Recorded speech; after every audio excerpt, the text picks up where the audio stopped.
ஒரு ட்ராப் கூட ஆயில் விடாமல் ரவா கிச்சடி டேஸ்டியாக எப்படி செய்யறதுன்னு பார்க்கலாங்க. அதுக்காக தேங்காய் துருவல் வெஜிடபிள்லாம் பொடி பொடியாக கட் பண்ணி வச்சுருக்கேங்க. ரவா கிச்சடி செய்கிறதுக்காக ஈலுக்ஸ் விட 24 சென்டிமீட்டர் ரெகுலரில் தாங்க செய்கிறேன். அது அடி கனமாக இருக்கும். அதுக்கப்புறமா 304 சர்ஜிக்கல் ஸ்டீலால் ஆனதுங்க. ஒரு சொட்டு கூட ஆயில் போடாமே சமைச்சிக்கலாங்க. டேஸ்ட்டு சூப்பராக இருக்குங்க. இப்போ ரவா வறுத்துட்டு க்ளோஸ் பண்ணி வச்சுக்கலாங்க. ஹீட் ஆகட்டும். ஹீட் ஆனதுக்கப்புறமா ஓப்பன் பண்ணிவிட்டு கடுகு கடலைப்பருப்பு சேர்த்துட்டு க்ளோஸ் பண்ணி விட்டுக்கலாங்க. இது கடுகு பொரியும் போது நல்ல வாசனையாக வருங்க. இப்போ பாருங்கள், நல்லா கடுகு பொரிஞ்சிட்ருக்கு. இந்த ஸ்டேஜில் பொடி பொடியாக கட் பண்ணி வச்சுருக்கேன் வெங்காயம் சேர்த்துக்கிறேங்க. சேர்த்துட்டு வதக்கி விட்டுக்கலாம். அதுக்கப்புறமா ஃப்ளேமை லோவில் வச்சுட்டு க்ளோஸ் பண்ணி வச்சுக்கலாங்க. இந்த நீடில் பார்த்திங்கன்னா, இண்டிகேட்டர் நீடில் பார்த்திங்கன்னா ஹீட் ஆக ஆக மூவ் ஆகிட்டே இருக்குங்க. இப்போ பார்த்திங்கன்னா பச்சை மிளகாய், கறிவேப்பிலை, பொடி பொடியாக கட் பண்ண கேரட், பீன்ஸ், காலிஃப்ளவர் சேர்த்துக்கிறேங்க.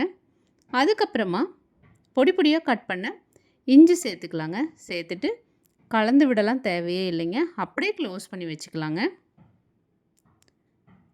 க்ளோஸ் பண்ணிவிட்டு கொஞ்ச நேரம் கழித்து இப்போ ஓப்பன் பண்ணி பார்க்கலாங்க. நல்லா வாசனையாக நல்லா வதங்கியிருக்குங்க. அதுக்கப்புறமா 1 டம்ளருக்கு 1.5 டம்ளர் தண்ணி ஊற்றிட்டு தேவையான அளவு உப்பு சேர்த்துக்கிறேங்க. சேர்த்துட்டு கலந்து விட்டுக்கலாம். இப்போ க்ளோஸ் பண்ணி விட்டுக்கலாங்க. லிட்டு பார்த்திங்கன்னா இப்படி சைட்லேயே நம்ம வச்சுக்கலாங்க. இப்போது 80 கிட்ட வர வரைக்கும் வெயிட் பண்ணலாங்க. 80 கிட்ட வந்ததும் பார்த்திங்கன்னா தண்ணி நல்லா கொதிச்சிட்ருக்கும். வெஜிடபிளும் நல்லா பாயில் ஆகிருக்குங்க பாருங்கள். அதுக்கப்புறமா வறுத்து வச்சுருக்க ரவாயை ஒரு கையில் நம்ம போட்டு இன்னொரு கையில் கலந்து விட்டுக்கிட்டே இருப்போம். இந்த ஈலுக்ஸ் பிராண்டில் செய்யும்போது அதெல்லாம் தேவையே இல்லைங்க. அப்படியே கொட்டிட்டு அப்படியே மிக்ஸ் பண்ணிவிட்டு க்ளோஸ் பண்ணி விட்டுக்கலாங்க. க்ளோஸ் பண்ணிவிட்டு ஃப்ளேமை ஆஃப் பண்ணிடணுங்க.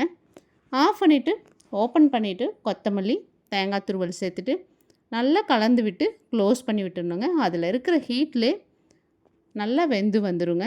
நல்லா உதிரியான ஹெல்த்தியான ரவா கிச்சடி டேஸ்டியாக ரெடி ஆகிடுச்சுங்க.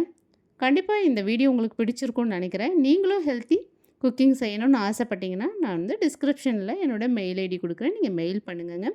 இந்த வீடியோ உங்களுக்கு பிடிச்சிருக்கணுங்க. பிடிச்சிருந்தா லைக் பண்ணுங்கள், ஷேர் பண்ணுங்கள், சப்ஸ்கிரைப் பண்ணுங்கள். கூடவே மறக்காமல் பெல் ஐக்கானை ப்ரெஸ் பண்ணுங்கள். Thank you friends.